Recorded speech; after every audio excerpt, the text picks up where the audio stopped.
Olá, pessoal. Bom dia, boa tarde, boa noite. Desejo que todos vocês estejam desfrutando de muita saúde e disposição. Muita saudade de vocês do segundo ano A, segundo ano B. Muita saudade mesmo das nossas aulas, das nossas conversas. Mas brevemente nós estaremos juntos. Essa aula é sobre as revoluções burguesas. Revoluções que acontecerão na Europa e que vão determinar uma nova organização da sociedade humana. Até então, as sociedades elas eram controladas por um grupo social chamado nobreza, né? Então, quando o Brasil descoberto, nós estamos vivendo esse período aí, né, da força das famílias, né? Dom João VI, Dom Pedro I, Dom Pedro II, por exemplo, eles faziam parte de uma família portuguesa muito poderosa, a família Bragança. E com o tempo, nós teremos uma classe social surgindo, e essa classe social vai disputar poder com a nobreza, com essas famílias poderosas, com as dinastias. E aí, essa classe social, ela realizará revoluções. Ela vai derrubar o poder dos reis e vai estabelecer um novo poder que dura até hoje. Que classe social é essa? A burguesia. Então, a burguesia, ela, por meio das revoluções burguesas que ela própria realizou, ela estabeleceu uma nova forma de organizar a sociedade e que dura até hoje. Quem são os que estão no poder? São os burgueses, são os grandes empresários, são aqueles que exploram o trabalho dos mais pobres, que influenciam na política, que influenciam no poder do Estado, enfim. A gente já falou bastante sobre essas questões. Na aula passada, nós falamos aí sobre a experiência da região lá das Minas Gerais, né? Falamos sobre a Intendência de Minas, etc. Falamos, inclusive, sobre a condenação de Tiradentes à morte. E agora a gente vai falar aí sobre as revoluções burguesas. Eu vou compartilhar aqui a minha apresentação com vocês. Espero que vocês vejam ela aqui. Então, galera, é importante nós destacarmos como surge a burguesia. Então, vamos voltar um pouquinho lá na Idade Média, né? Com a fuga das pessoas a partir de 476 depois de Cristo, quando o Império Romano cai, o Império Romano do Ocidente cai, as pessoas vão fugir. Haverá um gigantesco processo migratório das cidades para o interior. E aí surgirão os feudos, né? Os senhores feudais vão construir gigantescas edificações cercadas por muralhas, enfim. E dentro do feudalismo, nós teremos aí os servos. As pessoas mais pobres, elas vão se converter em servos. Ou seja, eles trabalhariam para o senhor feudal em troca de um pedaço de terra e deveriam oferecer fidelidade, pagar impostos, etc. Com o tempo, essas grandes edificações, o senhor feudal ele vai permitir que alguns servos pudessem criar pequenos comércios, feiras livres fora dos feudos. E aí nós teremos, galera, com o tempo, o renascimento do comércio, né, e o renascimento urbano. De que forma? Esses comerciantes, eles vão começar a ir para a Ásia buscar produtos, vão começar a comercializar na Europa, né, nessas feiras.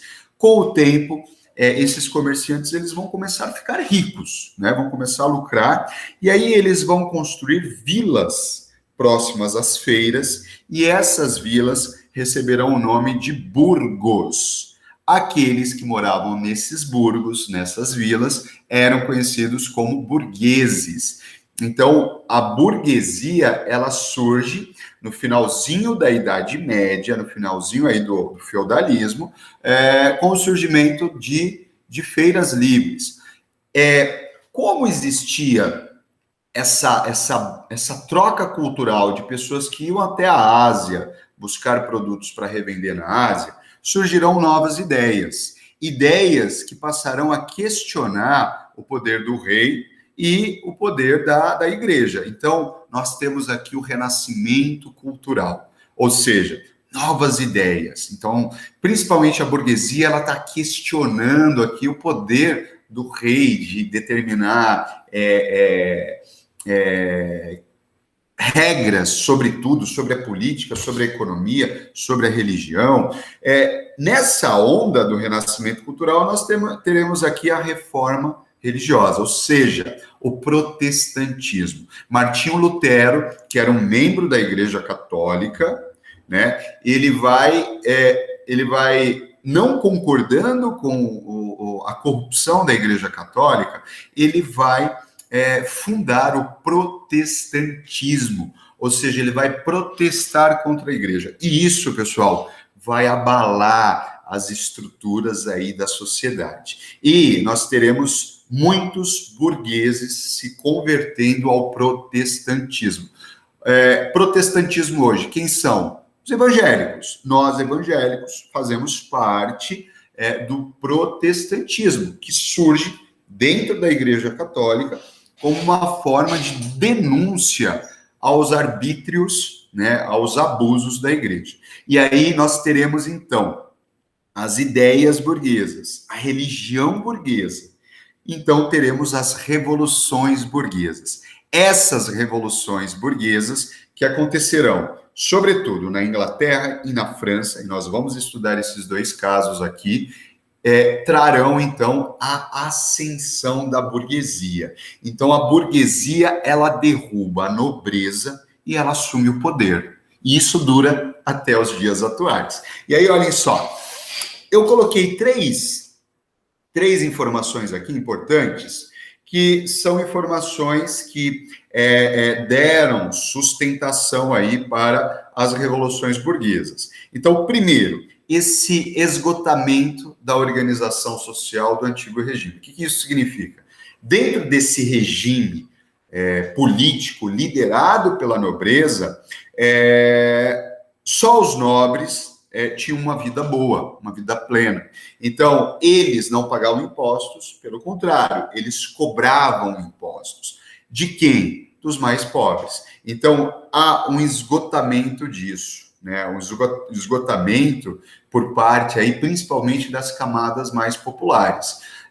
As classes mais pobres, ou seja, essa população mais pobre, ela desejava condições de vida melhores. Por quê? Elas não possuíam casas, elas não possuíam uma alimentação adequada, era muito comum a fome, as pestes, né, as epidemias, as pandemias, né, por exemplo, a peste negra, que varreu, sobretudo, a população mais pobre da Europa, e também desejavam maior liberdade religiosa, porque a Igreja Católica formava uma aliança poderosa com os reis. Então, os protestantes, eles desejavam respeito, eles desejavam poder praticar sua religião livremente.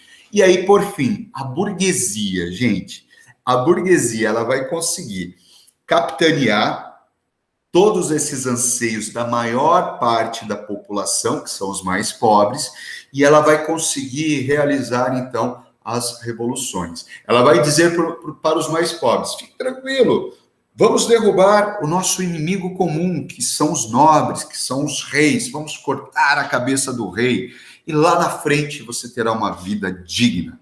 E nós vamos perceber que isso de fato não aconteceu. Mas a burguesia, ela vai conseguir derrubar o rei, fazendo uso da dor, do sofrimento dos mais pobres.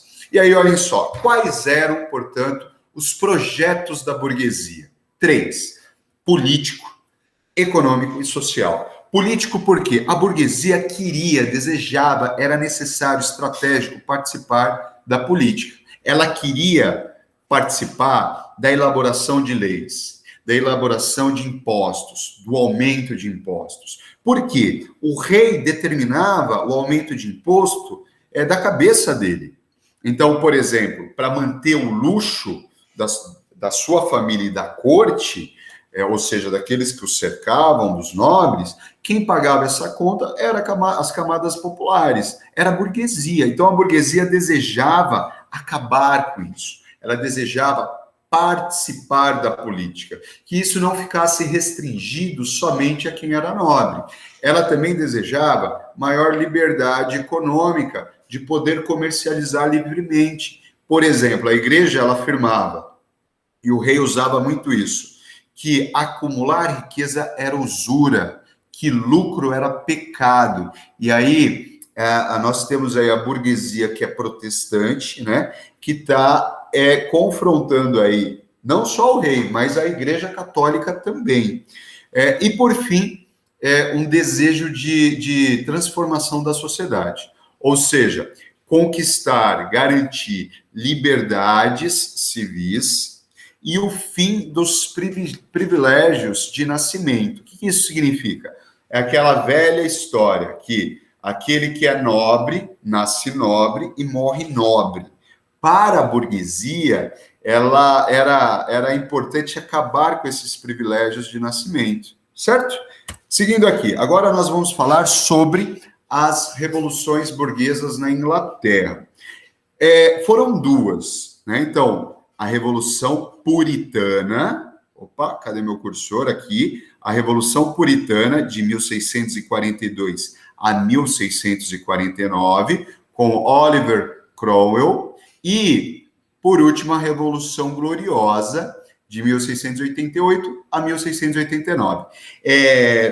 Essas revoluções, elas foram importantes porque foram promovidas pela burguesia, fortaleceram a burguesia e criaram um Estado burguês. Então, a Inglaterra que nós conhecemos hoje, com a Rainha Elizabeth, que só dá mãozinha assim e tal, não participa das decisões políticas, e quem participa é o parlamento inglês, liderado pelo Boris Johnson, o primeiro-ministro que tem o cabelo todo bagunçado, que teve Covid-19, ficou na UTI, etc. Essa Inglaterra que nós conhecemos, ela foi criada aqui, pelos burgueses. Mas vamos retomar aqui. A Rainha Elizabeth I, ela era da dinastia Tudor, e ela era uma rainha absolutista. Como ela não terá filhos, a Rainha Elizabeth I, ela, destacando que essas dinastias, Tudor e dinastia Stuart, eles são nobres, faziam parte lá da nobreza. Então, eles não desejavam uma revolução burguesa, certo? Então, Elizabeth I, da dinastia Tudor, ela morre em 1603, ela era uma rainha absolutista, diga-se de passagem, foi o grande monarca da história da Inglaterra. A Inglaterra é o que é hoje, graças à Rainha Elizabeth I. Ela morre, e como ela era conhecida como a Rainha Virgem, né? Ou seja, ela não se casa, ela não terá filhos, então há uma crise na sucessão aí de quem ficaria no lugar dela. Lembrando que tem aquela lógica lá da hereditariedade. E aí, pessoal, assume, então, a dinastia, a família Stuart, na presença aqui de rei Carlos I.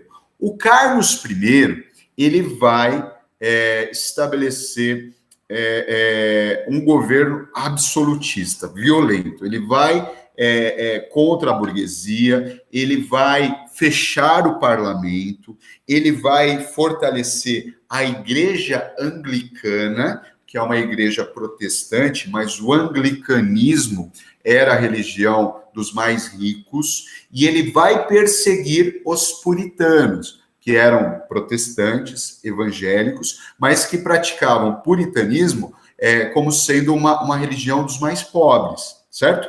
Ambas as religiões são protestantes. O anglicanismo, mas é a igreja dos mais ricos, e o puritanismo, que era a religião dos mais pobres. Então, o que vai acontecer?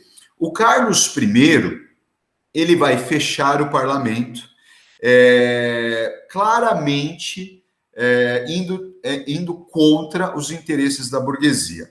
E aí nós teremos a Revolução Puritana, feita por Oliver Cromwell, que era um puritano, um burguês puritano. E aí, galera, ele vai declarar uma guerra, surgirá uma guerra civil entre Carlos I e Oliver Cromwell. Oliver Cromwell vence a guerra, né? Então ele vence, os puritanos vencem a guerra. O Oliver Cromwell, ele estabelece uma república puritana, certo? Ele condena Carlos I à morte. Então, Carlos I é executado, é guilhotinado no governo aqui de Oliver Cromwell. Oliver Cromwell, ele vai fortalecer a burguesia, porque ele era um burguês. Então, ele vai determinar algumas políticas, por exemplo, o ato de navegação, que vai fortalecer os burgueses ingleses. Então, a burguesia está forte. Só que Oliver Cromwell, ele morre em 1649. A sua república, ela não vai se manter. O seu filho, Ricardo Cromwell, assume o poder no lugar do pai, só que ele não consegue conter ali um novo golpe, que é dado novamente aí pela família Stuart. Então, nós temos o rei Jaime II assumindo o poder. Depois do Jaime II, teremos aqui o Carlos II, que era filho do Carlos I. O Carlos II, ele era um rei absolutista, ele desejava, na verdade, não dividir poder com a burguesia, ele começa a perseguir a burguesia, e algo pior, ele desejava restaurar a Igreja Católica na Inglaterra. E aí nós teremos a união, nesse momento, da nobreza, junto com a burguesia, para tirar do poder Carlos II e afastar o risco da restauração da Igreja Católica na Inglaterra. O que vai acontecer? A burguesia, ela vai influenciar a filha de Carlos II, e a Maria Stuart, que era casada com um protestante, ela era protestante, e aí nós teremos um novo golpe dado pela burguesia, usando aqui a Maria Stuart e o Guilherme de Orange. Essa revolução será conhecida como a Revolução Gloriosa. O que aconteceu com a Revolução Gloriosa? Maria Stuart, rainha, Guilherme de Orange, rei, apoiados pela burguesia, eles vão assinar um documento chamado Declaração dos Direitos. O que foi a Declaração dos Direitos? O rei assinava dizendo o seguinte: eu jamais vou aumentar impostos, eu jamais vou declarar guerra contra alguém, eu jamais vou executar alguém sem antes falar com o parlamento. Então, a monarquia inglesa que nós conhecemos hoje, que a Rainha Elizabeth, ela manda tchauzinho só, ela não faz nada, né? Ela é um símbolo da nobreza apenas. Quem manda, de fato, é o parlamento. E quem está no parlamento? A burguesia. Então, galera, aqui nós temos a Revolução burguesa na Inglaterra. Foram duas, Revolução Puritana e depois a Revolução Gloriosa, que restaurou a monarquia, mas uma monarquia constitucional, uma monarquia parlamentarista. O rei não manda em nada, quem manda é o parlamento, e quem ocupa o parlamento é a burguesia. Olhem só, Revolução Francesa. Então, como estava a situação da França nesse período? A França, gente, passava por uma grave crise financeira.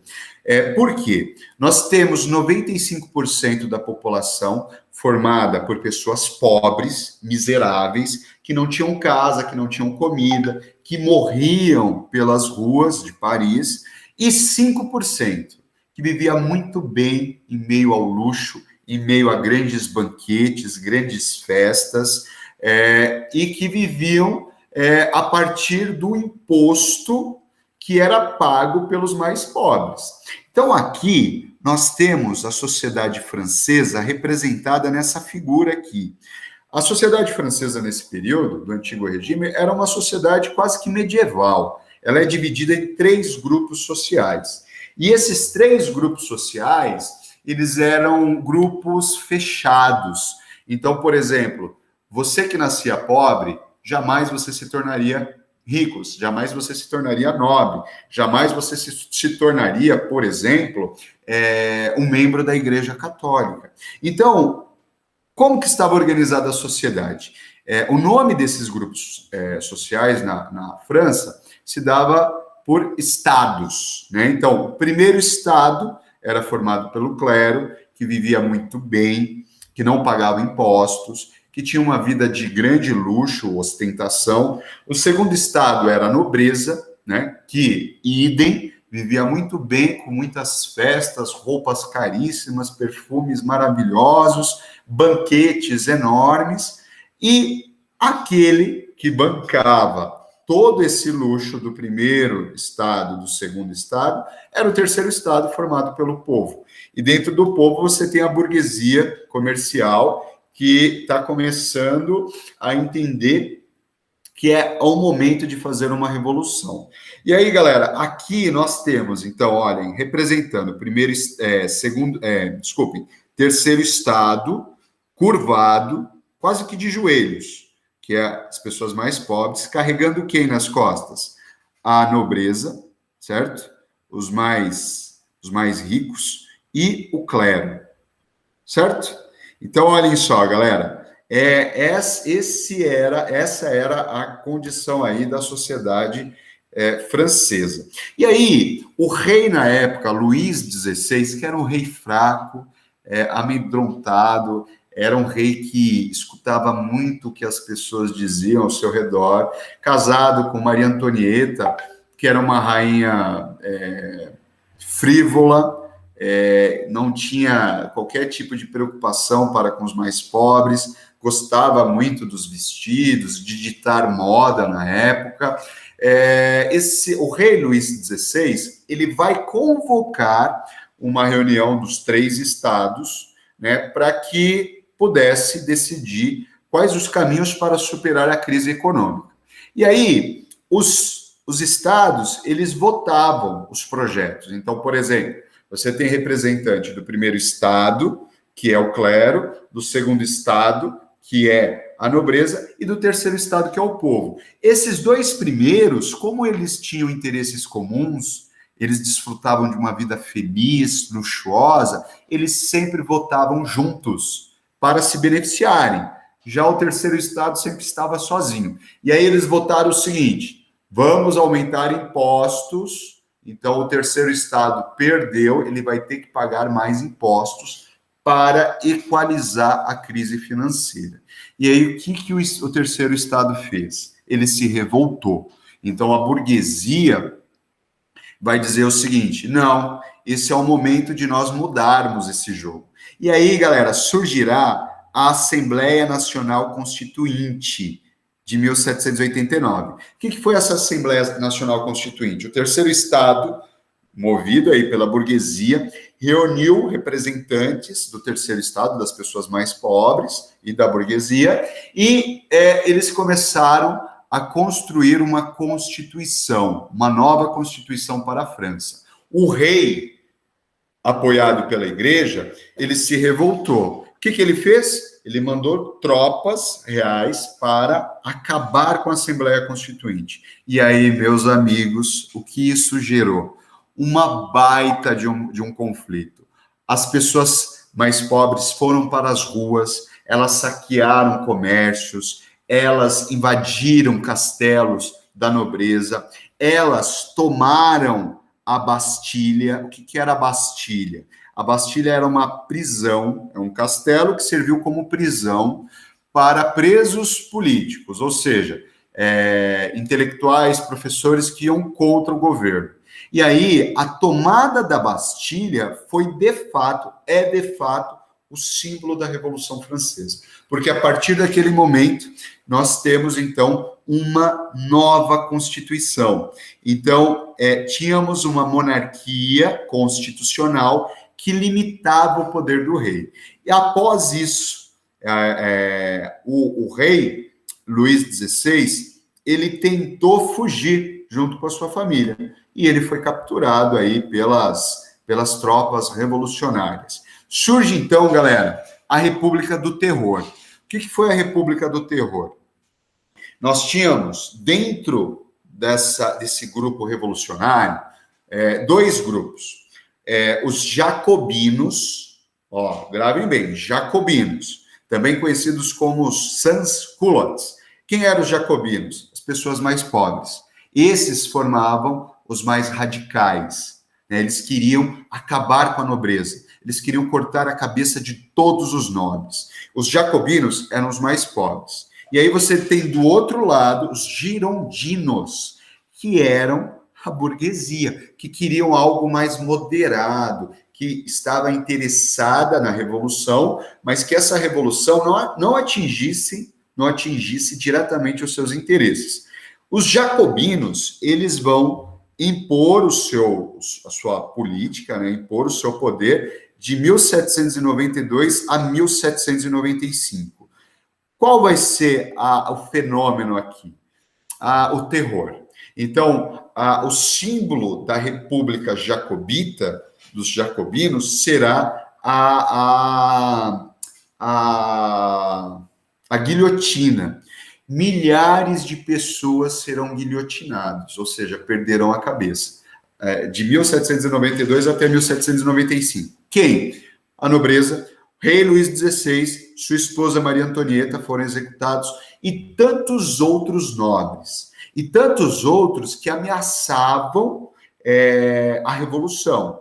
E aí, galera, a burguesia, os girondinos, eles vão conseguir dar um novo golpe, né, dentro da revolução, e aí os burgueses vão conseguir acabar com a República do Terror, eles vão prender o principal líder jacobita, que era Robespierre, condena Robespierre à guilhotina, ele que defendia a guilhotina, né, que milhares de pessoas passaram pela sua guilhotina, agora ele era guilhotinado, e aí nós temos, então, a ascensão da burguesia dentro da Revolução Francesa. E aí eles vão estabelecer uma política chamada diretório, onde um dos diretores, chamado Napoleão Bonaparte, que vocês já conhecem, já ouviram falar, Napoleão Bonaparte será a aposta da burguesia. Em 1799, Napoleão Bonaparte dá um golpe, incentivado pela burguesia, e aí Napoleão Bonaparte, galera, vai fortalecer esse grupo, né, formado aí por grandes comerciantes, a burguesia. E aí nós temos, né, a burguesia colocando fim à era, né, a séculos de domínio da nobreza, e a burguesia ela se mantém no mundo até os dias atuais. Tudo bem, galera? Então, olhem só. Esse videozinho aí é sobre essa aula, e agora vocês vão fazer aí o nosso formulário. Então, respondam aí as questões com tranquilidade, não se preocupem com a nota, nada disso. O importante é que nós estamos juntos, e qualquer dúvida, por favor, podem encaminhar e-mail, o professor está aí à disposição de vocês, certo? Um grande abraço. Tchau, gente. Obrigado.